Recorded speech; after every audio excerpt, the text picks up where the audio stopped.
அனைவருக்கும் வணக்கம். கார்த்திக் பிள்ளை இப்ப வந்து சமூக வலைத்தளங்கள்ல தொடர்ந்து அவதூறாக பேசிட்டு வந்துட்டு இருக்கக்கூடிய அந்த ராஸ் வர்ணம்ங்கிறது நான் தாங்க.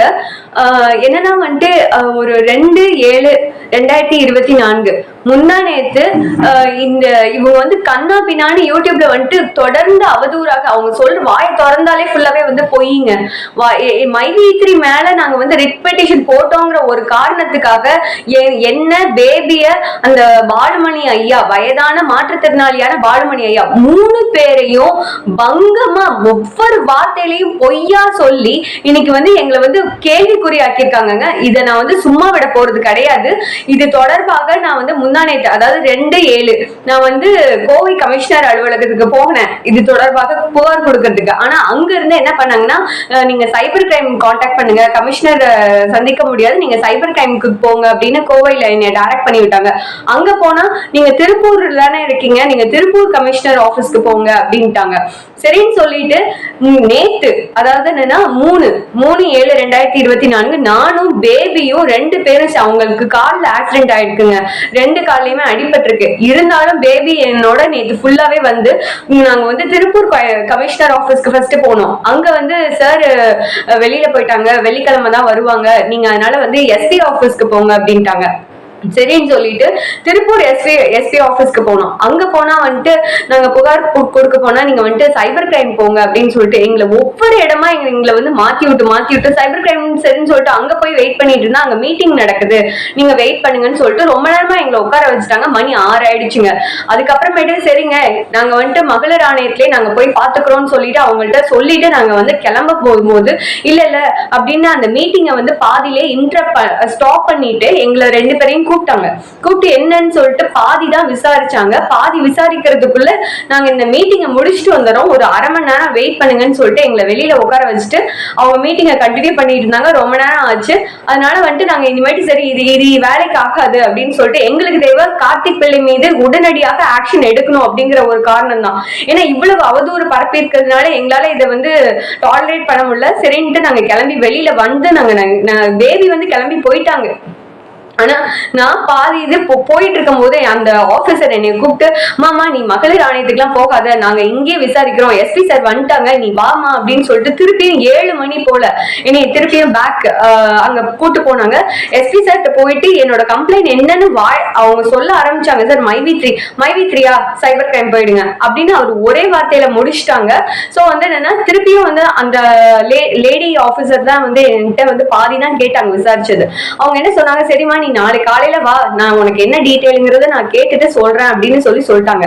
ஆனா எனக்கு பர்சனலா கொங்கு மண்டலத்தை இந்த மைவி3 இந்த மாதிரி இந்த புகார்கள் ரிலேட்டட்ல வந்துட்டு கொங்கு மண்டலத்துல இவ்வளவு தூரம் அலக்கழிச்சது பிளஸ் வந்து ஏகப்பட்ட எனக்கு பர்சனல்ல என்னை ரொம்பவே வந்து நான் நிறைய சஃபர் ஆயிருக்கேங்க. இந்த கொங்கு மண்டலத்துல எனக்கு வந்து ஏகப்பட்ட கொடுமைகள் நடந்திருக்கு. அது ரிலேட்டடா நான் நிறைய இடத்துல கம்ப்ளைண்ட் கொடுத்தும் நான் நிறைய சஃபர் ஆயிருக்கேன். அதனால அதை நான் இனிமேட்டு கொங்கு மண்டலத்துல நம்ப விரும்பல. நான் கிளம்பி நேத்து நைட்டு நான் கிளம்பி திருப்பூர்ல இருந்து கிளம்பி நான் சென்னை வந்திருக்கேங்க.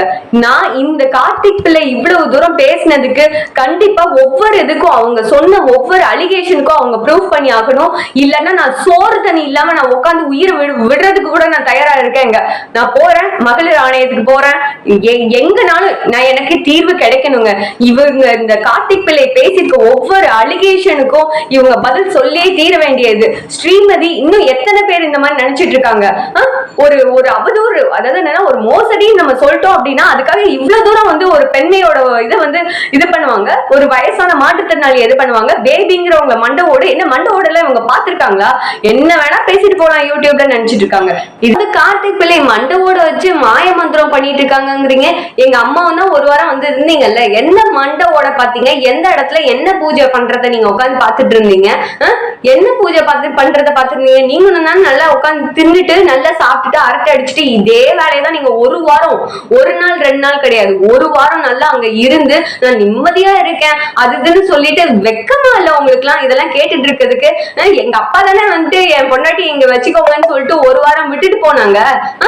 இப்ப என்ன எங்க போச்சு உங்க வாயெல்லாம்? அமைதியா உட்காந்துட்டு இருக்கீங்க இந்த மாதிரிலாம் வீடியோ போட்டுட்டு இருக்கும் போது கேட்டுட்டு இங்க கார்த்திக் பிள்ளை என்ன வீடியோ போடுறது? என் ஃபேமிலிய பத்தி கார்த்திக் பிள்ளைக்கு என்ன தெரியும்? யாரு கார்த்திக் பிள்ளை? என்ன பத்தி, என்னோட அப்பாவை பத்தி, அம்மாவை பத்தி, புருஷனை பத்தி, எல்லாரும் பத்தி என்ன அவங்களும் ரொம்ப நல்லவங்க மாதிரி வீடியோ போட்டு இருக்கேன். உங்களுக்கு என்ன தெரியும் கார்த்திக் பிள்ளைக்கு என்னோட ஃபேமிலியை பத்தி? மிக்ஸ்டு மிர்ச்சின்னு ஒரு யூடியூப் சேனல் இருக்கு, ஸ்டார்டிங்ல இருந்து போய் பாருங்க. நான் எவ்வளவு தூரம் நான் கஷ்டப்பட்டிருக்கேன், எவ்வளவு தூரம் வந்து எனக்கு நான் வந்து சஃபர் ஆயிட்டு ஒவ்வொரு ஸ்டேஜா நான் வந்திருக்கேங்கிறது எல்லாம் அக்கு வேற ஆணி வேற நான் மிக்ஸ்டு மிர்ச்சி சேனல்ல போட்டு வச்சிருக்கேன். என் ஃபேமிலியை பத்தி நான் எவ்வளவு தூரம் நான் சஃபர் ஆயிருக்கேன், என் ஃபேமிலியில நான் வந்து கஷ்டப்பட்டிருக்கேங்கிறது போட்டிருக்கேன். போய் பாருங்க போங்க. என்னமோ கார்த்திக் பிள்ளை வந்துட்டாரா, வந்து உட்காந்து கிளிக்கிறாரா? என்ன கிளிக்கிறாரு என் ஃபேமிலியை பத்தி? உங்களுக்கு என்ன தெரியும் பாலுமணி ஐயாவை பத்தி? இல்ல வந்துட்டு பேபியை பத்தி? ஒரு அப்பா ஸ்தானத்துல இருக்கவங்க என்ன இதுவோ என்ன குடும்பம் நடத்துற இது எல்லாத்துக்கும் நீங்க ப்ரூஃப் பண்ணி ஆகணும் மிஸ்டர் கார்த்திக் பிள்ளை. நீங்க வந்து சாதாரண வார்த்தைகளை விடல, ஒவ்வொரு வார்த்தைக்கும் நீங்க ப்ரூஃப் பண்ணி ஆகணும்.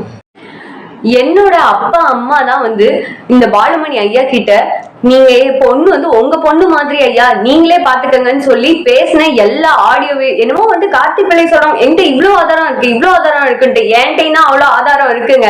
எங்க அப்பா அம்மா தான் வற்புறுத்தி இந்த பாலுமணி ஐயா கிட்ட பொண்ணு உங்க பொண்ணு மாதிரி உங்க வீட்டுல பறக்க வேண்டியதுன்னு சொல்லி என்னை வற்புறுத்தி எனக்கு கார் வேணா வச்சு நான் என் பொண்ணை அனுப்பிச்சுடுறேன்னு பேசுறேன். எல்லா ஆடியோ எல்லாமே இருக்கு, என்கிட்டயும் இருக்கு. என்ன மைவி3ல பணம் எப்ப வருது அப்படிங்கிற விஷயத்த வந்து விட்டுறாங்க.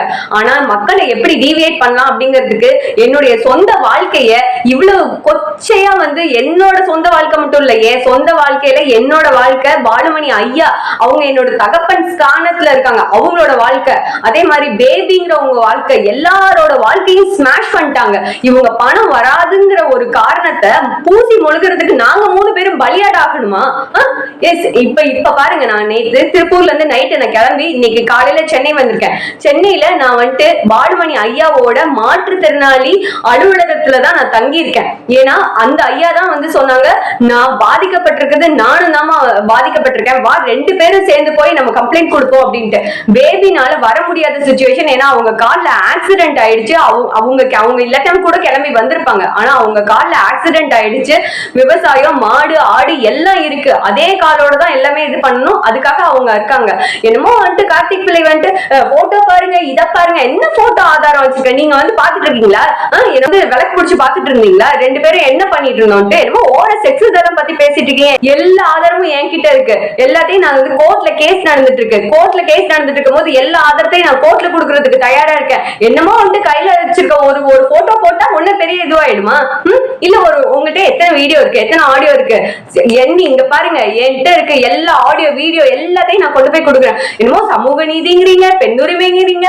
பாக்கலாம் சார், இந்த பெண்ணுக்கு ஏற்பட்டிருக்கக்கூடிய இந்த அவலத்துக்கு எத்தனை பேர் குரல் கொடுக்குறீங்கன்னு நானும் பாக்குறேன் சார். மைவி3 மோசடின்னு சொன்ன அந்த ஒரு காரணத்துக்காக கார்த்திக் பிள்ளை இன்னைக்கு எங்க 3 பேரோட வாழ்க்கையும் இவ்வளவு கொச்சையா பேசியிருக்காங்க. எத்தனை பேர் இதுக்கு குரல் கொடுக்குறீங்கன்னு பாக்குறேன்.